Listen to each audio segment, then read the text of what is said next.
A Media Monsters film presentation.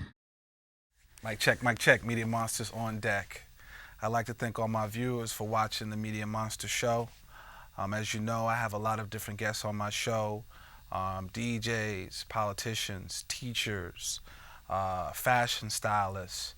I have a whole variety of people that come on my show and, promote themselves and also to let the community know what they're doing and the community in a whole, meaning like TV land everywhere. So once again, I'd like to thank everybody for watching the Media Monster show.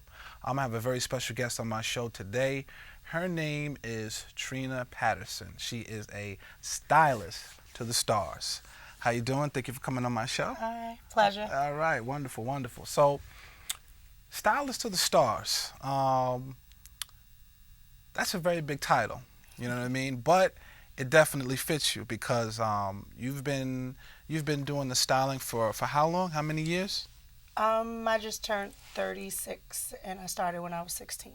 So, Wow, very young age. 20 years. Very young age. Yes. Now, stylist. Now, I know what a fashion designer is because I'm a fashion designer.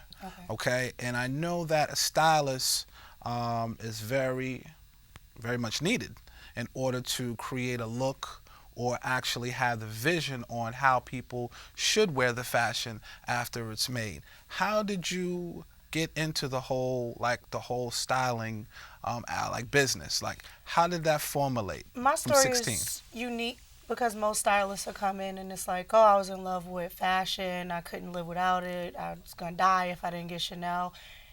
I'm the polar opposite. I don't like to be dressed up all the time. I prefer a blue Yankee fitted and sweats. But I like to get other people dressed up. Okay. I get something out of it watching it on TV and just, starting from scratch to finish, putting everything from, working with designers and then having to go back and work with hair and makeup and have a complete look. Okay. Okay. Now, when you first got into it, did you know you were styling, or it was like someone asked you to actually dress them, or you did it as a favor? Like, how did it become from something that it just happened? How did it become a business? Matter of fact, let's start with your first clients, if we can call them clients. Who was the first group or artist that you styled? When you first started? Very first artist I styled, they were signed to, and to go back to that story, in 10th grade, me and my best friend, we interned for Untouchables, which would be Eddie F, Heavy D, and all of them. Eddie F owned Untouchables, and we interned there. So I was very well aware of what a stylist was at that point. Okay.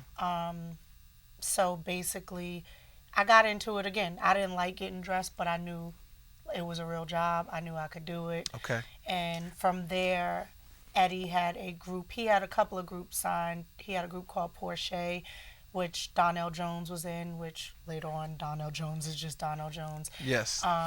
Intro at that time. And Intro was the very, very first group that I styled, which was a complete disaster. Because I thought I knew what I was doing, and it made sense in my head. But when I actually ended up on a set, okay. Yeah, it didn't go so well. I got sent home, and wow, that's real. That's real. My second situation was a little bit better. That was with SWV, and at the time I was a gem acquisitionist at Tiffany's, and all that really means is I cut the diamonds, weighed them, checked the color and the clarity, and I had my own little office and dealt with buyers. Okay. But for everybody that knows Tiffany's, it's in the heart of Fifth Avenue, the fashion, Right. not necessarily the fashion district, but the high fashion house stores, their flagship stores. So that was my playground at lunch, and met with the designers, would sit in the stores, would get kicked out of the stores. Eventually, they were used to me being around the sales team, the PR. So I established those relationships first. Okay. And then at the time, Queen Latifah had Flavor Unit. Right, Flavor Unit Records. And she was managing Monica, SWV, Faith Evans. And I called there every day for 6 months and The head manager there was Shirley, and she's going to kill me because I cannot think of her last name right now. But I call Miss Shirley every day from my Tiffany's desk. And I'm like, I want to style one of your artists. She's like, do you have a book? No. What have you done? Nothing. Nothing. She's like, then who you want to style? SWV. Right. At this time, SWV is like on their first album, but they're on their third single. They're like the hottest female group. The hottest, right. She basically was like, little girl, please. Right. So I called every day for 6 months. She told me no every day for 6 months. And I'm a firm believer in putting things out in the universe, and Yes. what you reap, you sow. I didn't really, and I think it was because I was younger. You know, we tend not to understand no. No, right. It's like, what? I can't? Like, Right. now somebody tell me no. I'm like, really? At that age, it was like, what? No. Right. You So- were persistent. Right. Yeah, I was just like, she out of her mind. I know what I'm doing. Right. The stars aligned, and God, you know, they said God will give you the desires of your heart. And I called one day, and she was frantic. I don't know what happened to SWV stylist at the time, but thank you, Jesus. She was like, the stylist didn't show up. They were doing Regis and Kathy Lee at the time. Okay. And I sent the clothes. I didn't go. I sent the clothes, and that lead singer, Coco, loved everything that I did. And the next day was the concert that they did with Bone Thugs and Harmony, and I only remember because that was the night that, and I want to say it's September 13th, the night that Tupac got shot Okay. and died. And she invited me to the concert, and when I got there, I met everyone. I met the managers, and they were like, we loved everything that you did. Do you want to go on tour with us? And the tour wasn't for another couple of months, so I did that. I did a couple of more appearances for them. Okay. And I was at my desk at Tiffany's still. I hadn't told anybody because I just didn't believe it. And I get a phone call, and the girl is like, hi, this is Faith Evans. She was like, I'm doing the Lady of Soul Awards. And I'm like, yeah, right. And it didn't click to me that Shirley put it together. Right. And she met me at Tiffany's when I got off work. We went shopping. I started dressing her. I did her for the Lady of Soul. I did SWV. From SWV, I met Foxy one night. I was out with Coco. Coco became like my mentor, big sister, and best friend, Yes. all rolled up in one. So I was on the road traveling. She was introducing me to people from Jodeci to whoever. Right. And whatever. And I met Foxy. Foxy was going out with Bad Boy at the time. I went with her. Usher was on that tour. Right. And it just kept snowballing. It kept snowballing. Now, if I could get that same effect and get work like that now, I'd be a happy camper. Right. But I can't really, I've been blessed. Okay. And Usher was doing My Way. He went on tour with Janet. So I was privileged enough. And Usher is actually he's an entertainer. Right. So from that, before I was just doing videos, but I had never gone out and had privy to doing a concert where he did dress rehearsals because he actually had Right. costume. Right. So that was my first introduction to actual costume, and he's a perfectionist. So he pushed me, even though I was the stylist, he kind of pushed me and nurtured me Okay. because this is his second album, and he knew what he wanted. Right. So it was a little bit different than just going to the stores. Like on My Way, he had me sit down and watch this movie, Clockwork Orange. I'm like, what? Right. Like, this is... But he was, and I didn't realize it at the time, I know it now, he was teaching me how to do mood boards, storyboards, think of the costuming Right. beforehand. So I owe him a lot. Like, he was a great person and a great artist to learn from. So that was cool. And again, it just kept snowballing. Now I'm working my way more into movies. Into film. Just film and television. I got into the union, which is a great organization, Local 764 Wardrobe Union. I took costuming classes with a great woman named DJ there, and they're very helpful. I actually got to work on a film with Morgan Freeman, and his key set dresser Kathy. She was very, very, very, very helpful and instrumental. Right. She took me under her wing, and like being on the film with Morgan Freeman was just overwhelming enough. So to have Kathy come in and hone me, teach me how to put the rest of my kit together, because I was used to being, basically on a wardrobe. Basically on a video set, which is Right. a lot different. A lot We different. want to make everything Right. pretty.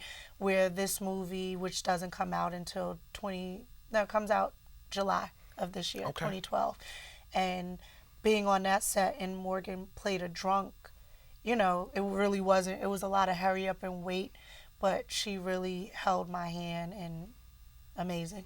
Right. Now, you did something. Did you do something with Bruce as well? I was the wardrobe supervisor on Setup, which was a 50 Cent film in Okay. Lionsgate. So it was 50 Cent, Bruce Willis, Ryan Yes. Philippe, Jenna Dewan, and that's out on Netflix and Okay. Demand and DVD right now. It's doing very well on that too, right? It did very well on Netflix when it first came out. I don't know what it's doing now. Okay. That was also a great experience. Mia Maddox was the costume designer. I was the wardrobe supervisor, so I had a little bit more duties and things of that nature, and I learned a lot on that set. We filmed in the dead of winter Okay. in Dearborn, Michigan. We filmed in Ooh, it's freezing. landfills. Okay. Yeah. So, and I learned you can't wear 7-inch heels in a landfill and it's raining. So the landfill actually became a mudfill. Right. Right. So that was more snorkels and hoodies and, so we didn't really get to look too pretty. But it was a different type of film. It was action. It was the shoot 'em up, bang, bang. Right.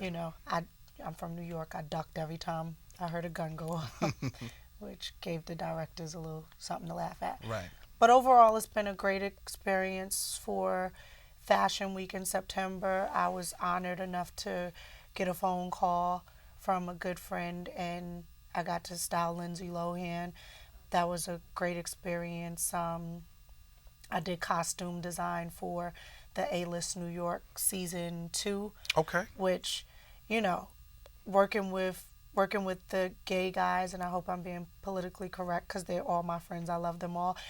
You have to know your stuff in fashion. Yes, you do. And I got to dress 5 great men that let me do my thing, and I was scared to death because they know fashion way more than, they are on it. So to be able to be in that atmosphere and, be complimented and be respected as I knew my thing, like I felt like I made it. Like after the A-List New York, those guys, Ryan, Derek, everybody was amazing, and all of them in their own right are outside of that show, like Ryan does Rachel Ray's hair. Derek is a great publicist, I believe. Everybody was just great, and they had huge careers before the show. Right. So like I said, to come in and be respected by them and be able to work and them let me do my thing, and they all looked amazing and great in the end, was a blessing. I mean, this whole thing has been a blessing. I have my days where I complain, but I wouldn't trade this for the world. Excellent. Excellent. Now, let's go back to like the early 90s. I remember from my early days, I remember June Ambrose. She hit real big on the scene as far as being a personal stylist, styling a lot of artists for their videos, Buster and a whole lot of other people. Missy. Then you had Groove. I remember when Groove first started with Bad Boy. Yeah. I remember when he first started passing out the Bad Boy t-shirts, when they was first building the whole Bad Boy brand. Each stylist, I guess, has their style as far as they pull as well as they get custom garments made. Have you ever worked with any designers where you got custom garments made? Because I remember you had 5001 Flavors. They were making a lot of leather garments for like Biggie and all major artists. Guy is the owner, CEO, and everything. Him and his wife of 5001. They were very instrumental in my dealings with Nelly. Okay. I got a little slack from Joan Rivers when I put Nelly in a custom-made Louis Vuitton outfit. They said he looked like baggage, luggage, whatever. Right. They didn't get it. I got Yeah, they you. didn't get it. They didn't Right. get it. We did the Air Force Ones with the check. They didn't. It was swag level. They didn't Right. understand. Exactly. But Guy was very instrumental, even when I dealt with Shannon Brown, when I dealt with Daniel Gibson, they're both NBA players, Larry Hughes. He was very instrumental. He made a lot of custom things. I would make phone calls at 3 o'clock in the morning, and he would have it done by 3 o'clock in the after. He made magic happen for me when I didn't know how to make. So I always look good to my MBA clients. They loved me, which they should have been loving Guy, but I was the middleman. So Yeah. yep. And Groove was very instrumental in my positioning with Nelly, which Groove is my cousin. Sometimes in this industry, you got to take a break. Right. It gets overwhelming. It gets fake. It gets lethargic, where you just like, I just need a break. I need to be around real people. I need somebody to smack me, because you can, I've had my moments like, I'm not standing online. They know who I am. Right. I'm not going to Applebee's. I have to go to Philippe's. Right. I wasn't paying for Philippe's. So when I had to spend my money to go to Philippe's, it's a little different. But, I have to take breaks sometimes where I need to be a real person. I'm a mom. I have a real family. I like my Yankee fitteds and sweatsuits, and like to go to Target and not feel like because somebody said I was a stylist, I had to have on 6-inch heels. It's not that serious. Right. It's really not. Right. But, for that, I had to take a break, and I went to go work for Verizon. I just needed some type of normalcy in my life, and I had been there for about 5 years, and I was getting that itch again. Yeah. Sitting at my desk watching the clock, like I should not be here. Right. And Groove called, and he was like, "There's this new artist. He's from St. Louis. Need to check him out. I told him about you. Go meet him." I had no idea. Right. You Didn't know, think nothing of it, I'm right. old school. I was in the house listening to Aretha and everything, and I go to bed at 9 o'clock still, if I can. And I met Nelly. He was like complete gentleman. Still had no idea what country grammar was, and so I got to watch him turn into Nelly, which was Watch him grow. a phenomenal experience, just to watch him grow and to be able to be a part of that was great. I formed a beautiful relationship with his sister Jackie, who later on died of leukemia. Formed a great relationship with his kids, his mom, him, his family, and I was welcomed into a family that is never going to end. That's my son's godfather. We're still friends, whether I work for him or not. So that was an experience that I will forever be grateful to Lou for. Left Verizon, never looked back. Beautiful, beautiful. How was it working with Wayne? Because you've done some stuff with Little Wayne too, right? Wayne was a sweetheart. I actually, I met Wayne from being, Nelly was signed to Universal. Right. Cash Money signed to Universal. First working with them was crazy. Okay. They wore Jabos and Reebok Classics, and I was on retainer with Universal, and I remember going to a photo shoot, and Baby is a man's man. Right. Baby, like, I don't need no stylist. Like, Right. I'm a grown man. I could get myself dressed. Me, I'm like, I'm on retainer, so I could sit here. I'm still gonna get paid. Right. Still gonna get paid. Right. And he was not feeling me. Right. The thing with me though is, I don't know if it's an Aries thing or just a Trina thing. I hate to be told I can't do something, or you treat me like I can't do something. So I was gonna make it my business. Like, you gonna need me. Right. And I hung in there. I think I went to like 3 photo shoots. They wouldn't even speak to me. And one of the last photo shoots we were leaving, they wouldn't even look at the clothes. And we were leaving, and Baby was like, And I remember getting mad. Baby was like, "You a solid broad." He was like, "You hung in here." He was like, "You didn't flinch when I said anything." He was like, "You're not really tough," but he was like, "You didn't." He was like, "I like that." I'm from New York, so to get called a broad, you kind of like, to me, that was like, I thought it was derogatory. I didn't Right. know that it was a compliment. Compliment. And, Right. you know, I just, Right.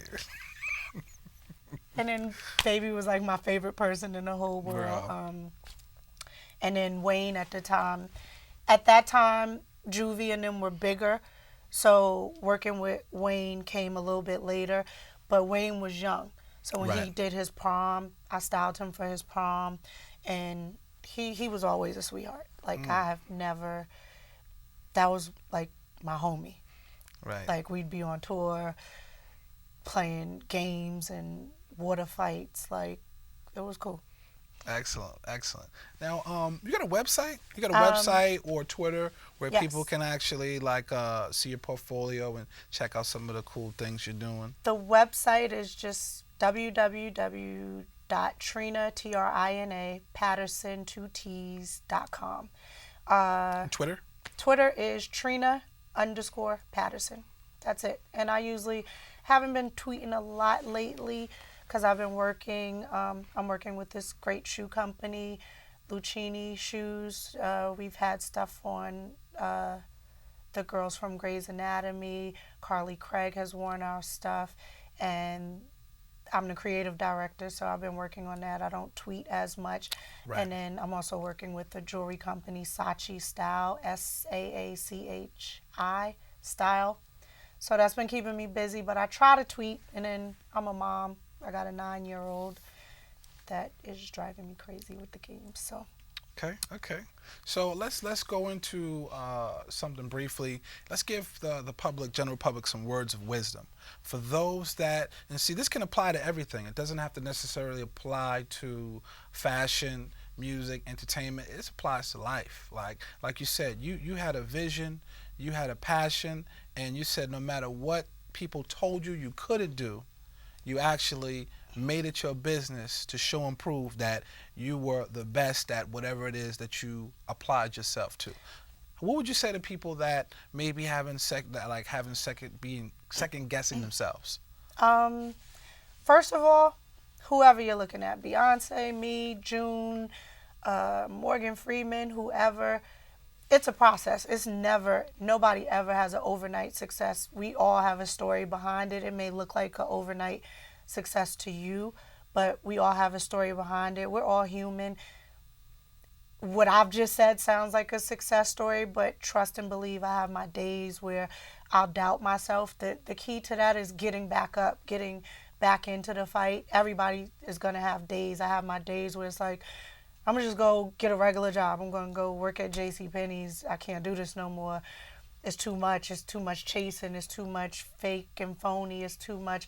But when you love something, when it's in the core of your being, you'll never let it go. And you have to be around people that believe in you when you don't believe in yourself. You have to be persistent. You have to push yourself. You have to get up out of the bed when you don't want to get up out of the bed. And you have to believe, and that comes from knowing that there is something bigger than you. And that is, for me, that's God. That He is something bigger. He is the reason I'm here. And I don't feel like He put any of these things in my path or in my heart if I couldn't achieve it. Somebody put a plane in the sky.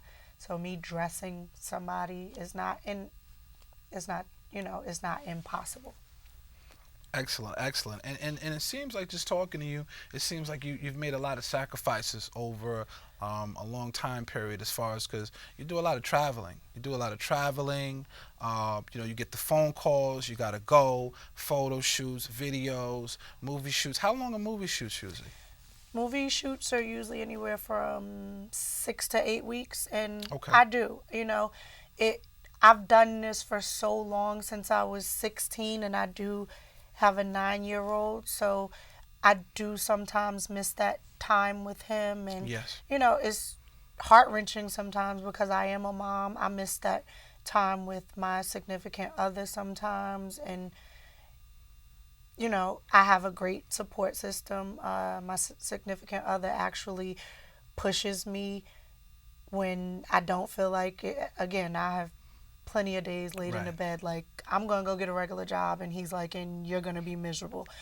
My son is very, very mature for a 9 year old, so I never really get those. You weren't here, and I can say, by the grace of God, I have never missed a birthday. I have never missed Christmas. I have Yes. never missed Thanksgiving. So, you know, I may have missed a couple of Halloweens and stuff, but I've never missed the big things. I've never missed the recitals, the graduations. And I've been blessed. Like, again, working with Nelly and that being his godson when he wasn't in school, he was allowed to come to those photo shoots and Right. stuff with me. So, you know, I have been blessed. I hope I continue to be blessed, and it doesn't take a toll or affect his life, because I do know these are my dreams. Yes. And once you have a kid, it has to be about their dreams. Yes. But I also want him to see that I'm working, I'm chasing my dreams, so that in his life, whatever road he takes, he knows like my mom was a fighter, and that is This instilled is true. in him. Right. I mean, you know, the reality is that you were a provider. You made certain sacrifices with time to put yourself in a better situation, so that way you could provide for your son. Right. And because it's nothing like, you know, creating your own business, being on your own time clock. Even if somebody does hire you to work on a project, you're still your own boss. Right. So for all our viewers out there, there's nothing like being your own boss. You know, having your own everything. Like me, I don't want to go back to work. I don't want to do 9 to 5. I'm Media Monsters. I travel. I'm out of state every month. I'm doing something, and I love it. It's hard work. I'm not going to front. It's hard work. There's a lot of time, a lot of lost sleep involved in this, but as you're saying, we reap the benefits. So once again, I'd like to thank you for being on the show. I appreciate it. Okay, Pleasure. everybody out there in TV land, make sure you visit her website, TRINAPatterson.com. Stylist to the Stars. Thank you for being on Media Monsters. I love you. Thank you. Love Okay. you too. All right. Peace. A Media Monsters film presentation.